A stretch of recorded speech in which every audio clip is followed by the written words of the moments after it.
koja radost za mene da u ime Zaklade Ana Marija Carević, Zaklade za obnovu Bazilike Srca Isusova i izgradnju pastoralnog centra u Palmotićevoj u Zagrebu, mogu progovoriti i zahvaliti od svega srca svim našim molitvenim članovima, prijateljima i dobrotvorima na punih 5 godina potpore misiji Zaklade. Uvijek ste nam dobrodošli. Pred nama je naše najveće godišnje okupljanje pod naslovom Srce u srcu Zagreba, koje će i ove godine biti u koncertnoj dvorani Vatroslava Lisinskog. Biće to u utorak 31. ožujka u 20 sati.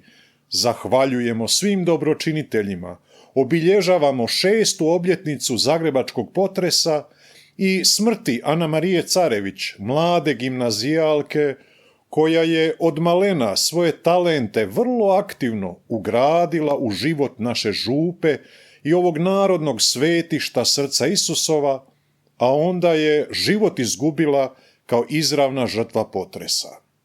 U Velikom tjednu, vrlo prigodno, na programu je čuveni rekvijem Wolfganga Amadeusa Mozarta, a svoju nam izvedbu na dar daju Zbor Hrvatske radiotelevizije i Simfonijski orkestar Hrvatske radiotelevizije pod ravnanjem maestra Roberta Homena.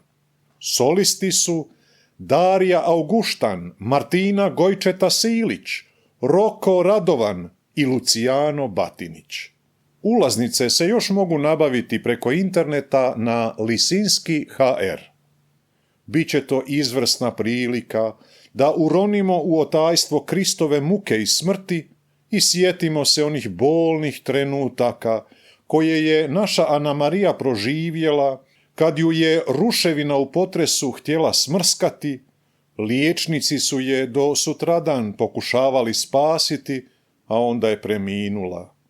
Rekvijem je naša molitva za njezinu dušu i za nas, da što življe upoznamo našu najdublju nadu u vječni život koju nam je Gospodin svojim uskrsnućem objavio.